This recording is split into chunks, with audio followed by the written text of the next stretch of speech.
It looks like Roger is still engaged in research.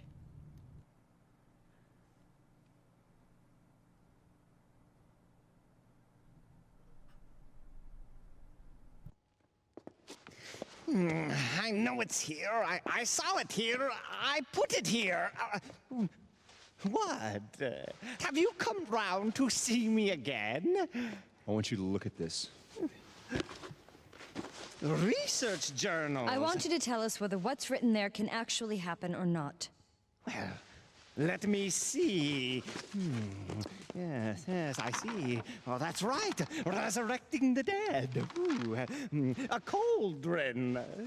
The Branwyn tales, indeed. Yes. It is most likely that the events detailed here did take place. Just as I thought. But that's so frightening that Personally, I have not attempted it. I am certain that the Émigré document contained accounts of secret rituals conducted to resurrect the dead. But as you can tell from reading this, it involves complicated preparatory work. I had given up discerning the impossibility of using the psychic powers necessary to create such an immense psychic platform. Moreover, I never expected that people would attempt to challenge such a feat. The journals say that the physical body was resurrected, but not the soul. Absolutely. The ancients held the secret to life in the palm of their hands. But they could never come close to touching the secrets of the soul. They resurrected the dead in order to use their physical bodies as a workforce, thus building the great civilization we oft-times speak of. In fact, we would not be far off if we called them puppeteers. Exploiting the human body as an object. if so, then wouldn't Yes, resurrecting the dead and restoring them to life as it was before death is impossible. Then how do you return the resurrected body once again to Earth? That is a very complicated question, since it already defies universal logic. Please. It is no easy task. Tell me how. It's what Elaine, God rest her soul, wanted. Right. It is not absolutely impossible, but I would need to call forth the sacred powers in order to complete such a feat. Oh, yes. I know that the arm of Daniel Scotius, the man who built this monastery, is stored in a stone statue on the ground. If we throw that into a cauldron, we will successfully destroy the roots of the tree of life. Oh, after that, I haven't a clue whether to call forth the energies of fire or entrust the task to water. Oh, it is so complicated. Fire or water. What are we going to do? Oh, Heavenly Father, bless our souls and bring forth an end to this suffering. Oh.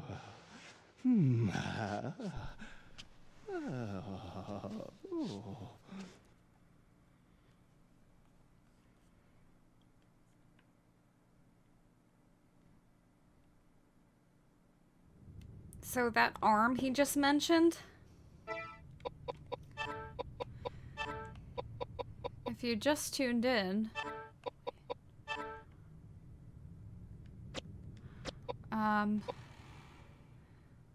Daniel's arm. We need this to complete the game. Remember, it fell out of the statue when we, during the FMV, where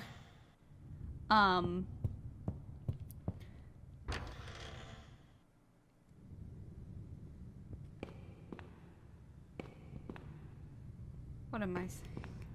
The FMV were Alias. That's his name. That guy who with the gun,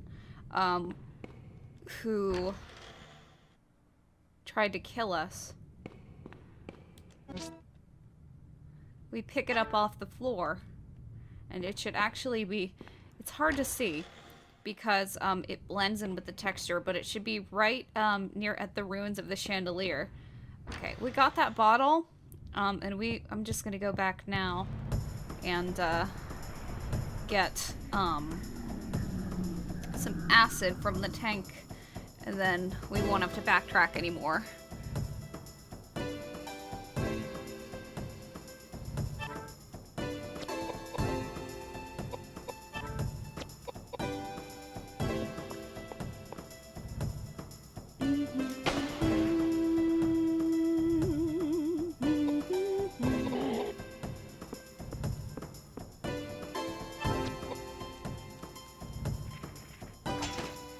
Whoops.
It's weird how they say, like, you found a secret door. Like, no, you found the secret door before when it wasn't a secret door.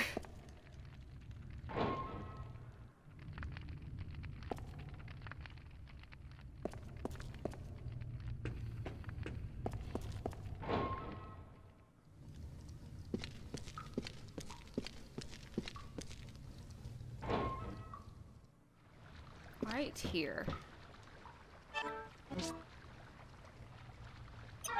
Bottle of acid.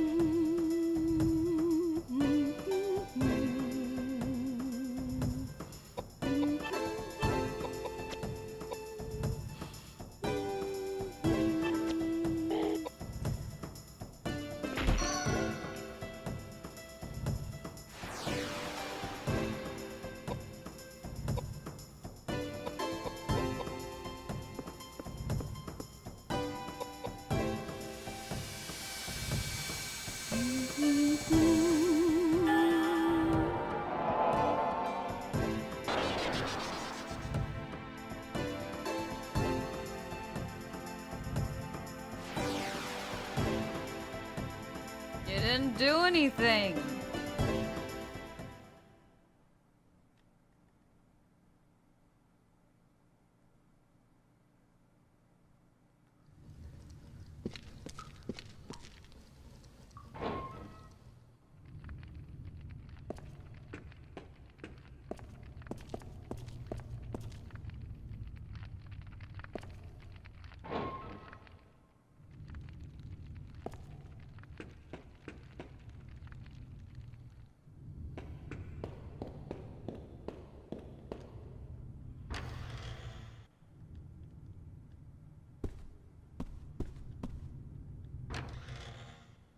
It's interesting how the candles are still burning. But I guess it needs to be a source of light.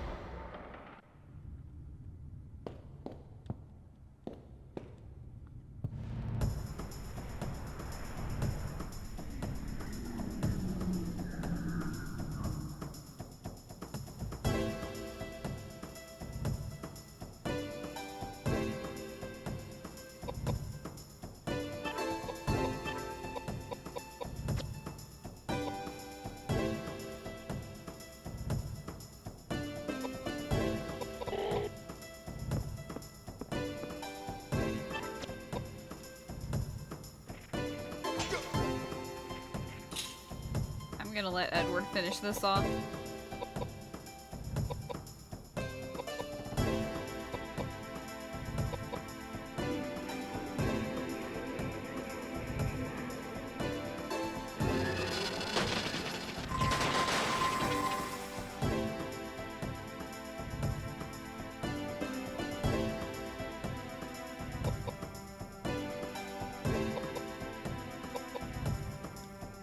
Come on! Damn. Edward's agility is low.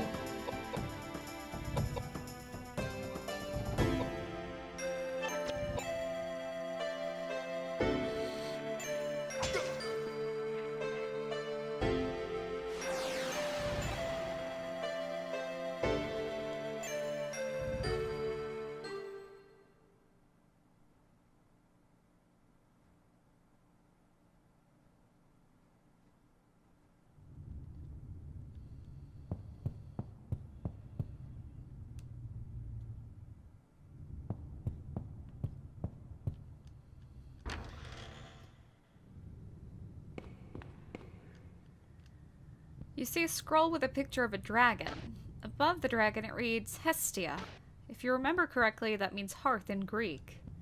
This seems like something where they were like, oh, let's make a puzzle where he rearranged the dragon, and then she realizes that, but they're like, oh, we don't have any time, just make it a texture, and there's a fire burning in the hearth. It's not referring to that.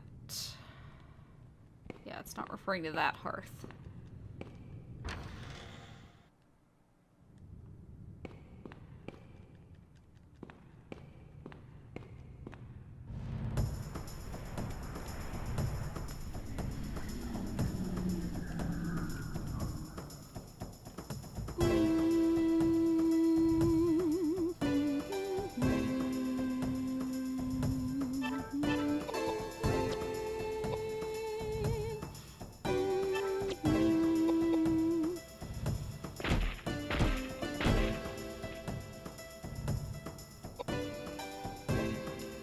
Work it.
I'm gonna grind soon anyway, so I could make Edward's agility decent.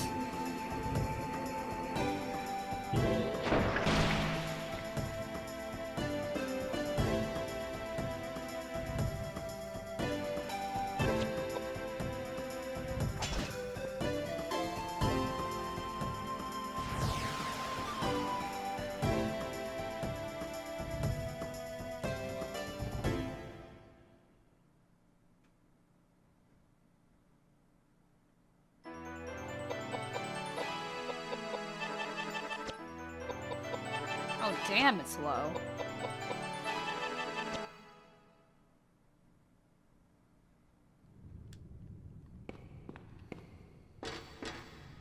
You see a scale. When you step on it, it points to 45 kilograms. She does not weigh a lot.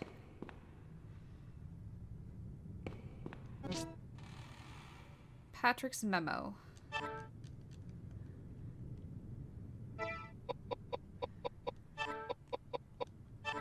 Note written by Patrick, monitoring his weight over a period of several weeks. According to it, Patrick weighed more or less 70 kilograms.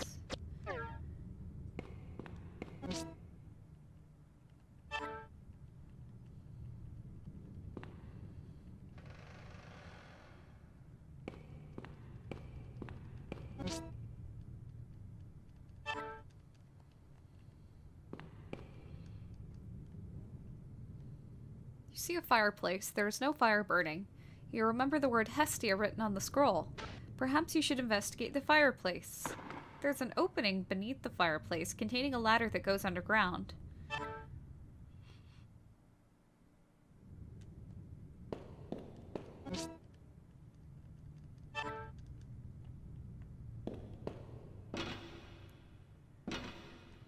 You found a scale with a counterweight attached. By adjusting the counterweight, you can change the balance of the scale. 70 kilograms was written on Patrick's memo. Maybe you should adjust the counterweight to that weight. So 25 plus 45 is 70.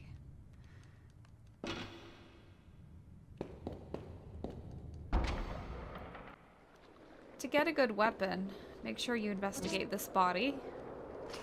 Tinderbox. Shotgun 6.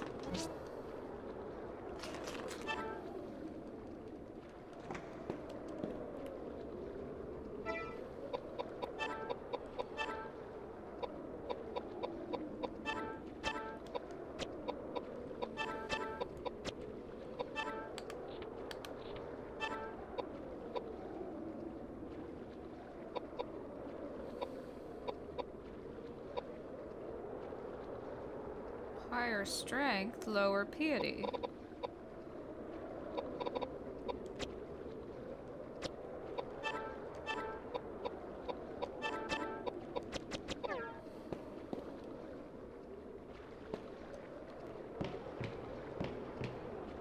Ah, no.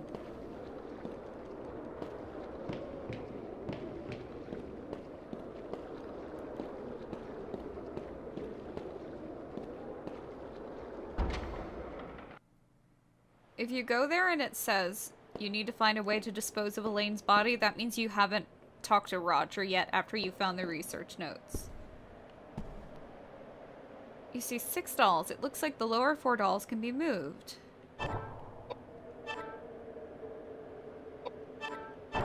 You hear something that sounds like a lock opening from the next room.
Yeah!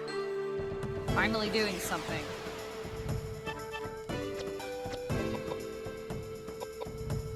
Let's have Koudelka do that too.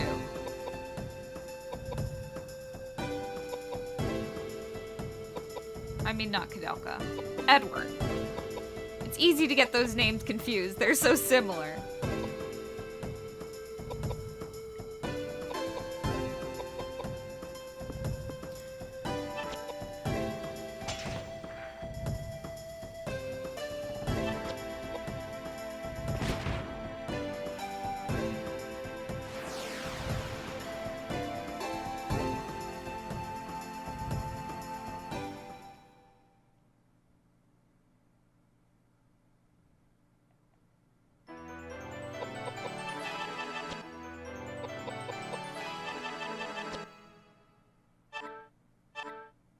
Another bee sword. Finally, I start getting an actual good weapons. Those long swords are the best you can get because both ultimate weapons, one we're about to get right now, that tinderbox we just got from that guy. Maybe if you lit a candle. Do you want to light the candles? The room brightens as you light the candles. Lighting the candle used up your last match. You throw away the now empty tinderbox. You got Life Drinker. We haven't gotten any vital weapons yet, but this counts as a vital weapon, I'm pretty sure. And I think it's half the attack that it normally would be, but it takes away your, but it takes away the monster's HP and gives it to you, so it's good. So yeah, I'll show you the Life Drinker in the next battle. Right now I'm gonna grind a little bit, and also in this room and surrounding areas we have we can find a rod, which is a little better than the cat's eye, I think. So it's an ultimate weapon for Koudelka. Well, I got the rod pretty easily since my luck is so high. Let's just do this boss now, get it over with, because it's annoying. And then I'm going to grind, and we're going to go fight the Gargoyle. And then we're going to go on to fight to Disc 4. And the end of the game.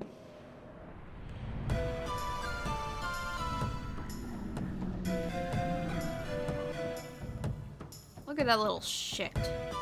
Peacock looking thing.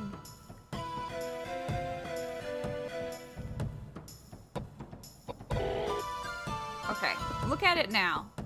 This is what it's like when it's moving normally. This is what will happen when it's not about to absorb an attack or miss any or dodge any of your physical attacks, okay?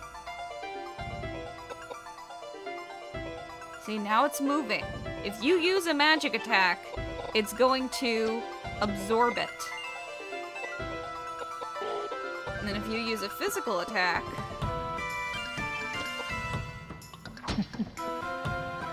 Oh, it laughed at me, didn't it?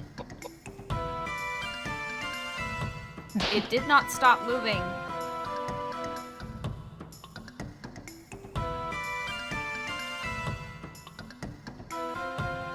Okay, it stopped.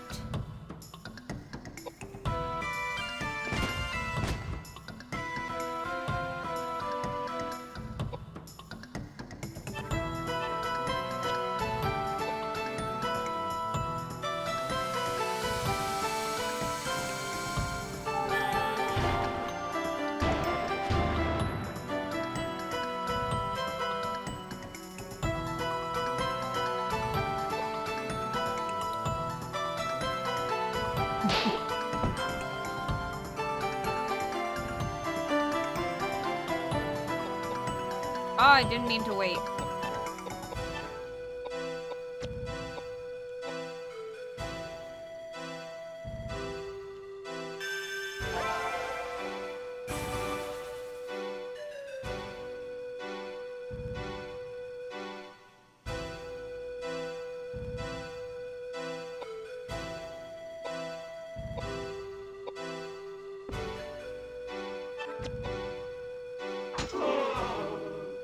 Yeah, it doesn't feel so good when I heal back the damage that I took. It's moving a lot now.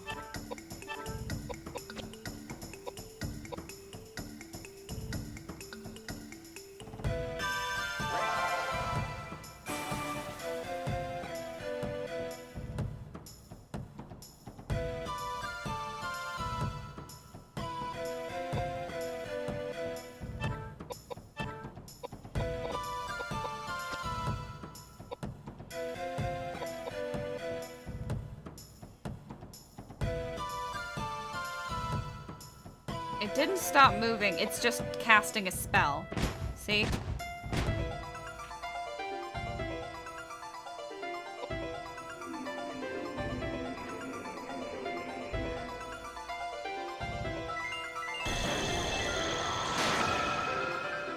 That seems like an attack from a completely different game. It's still moving.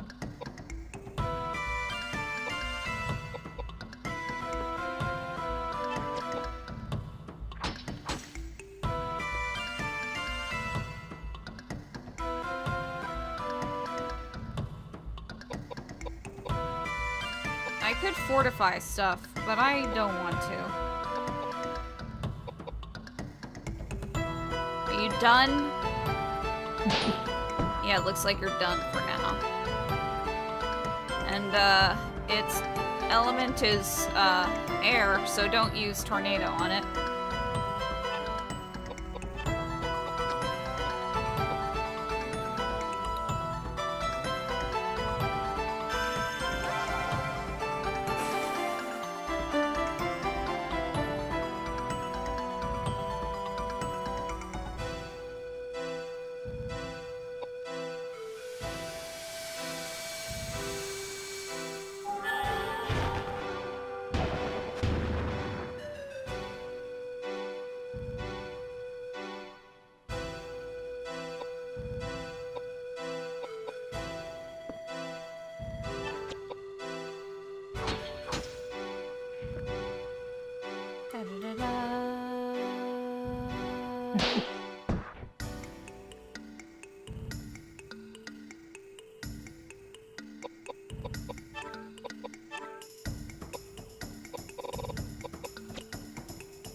Casting a spell.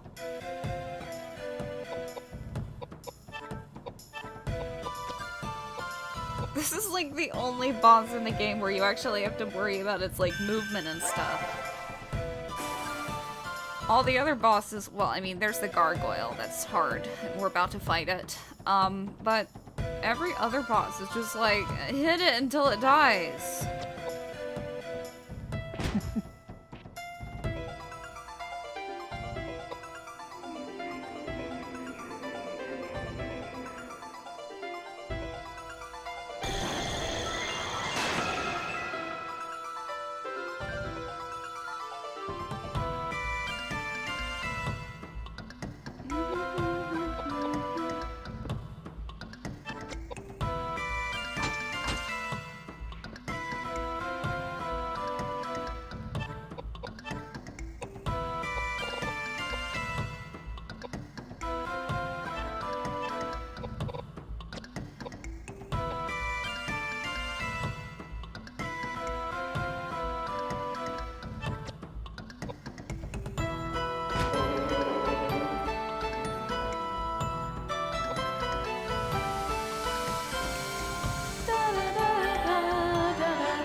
Alright. Once the creature's HP gets lower, the life drinker stops doing as much damage. And eventually it doesn't do any damage at all. So you can't really finish off enemies with Life Drinker.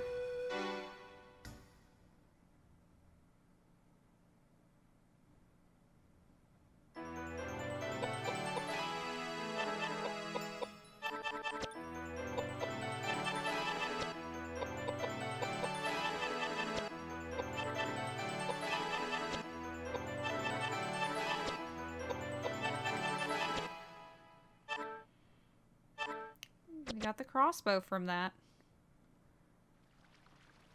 So I'm going to go grind, and then we will fight the gargoyle.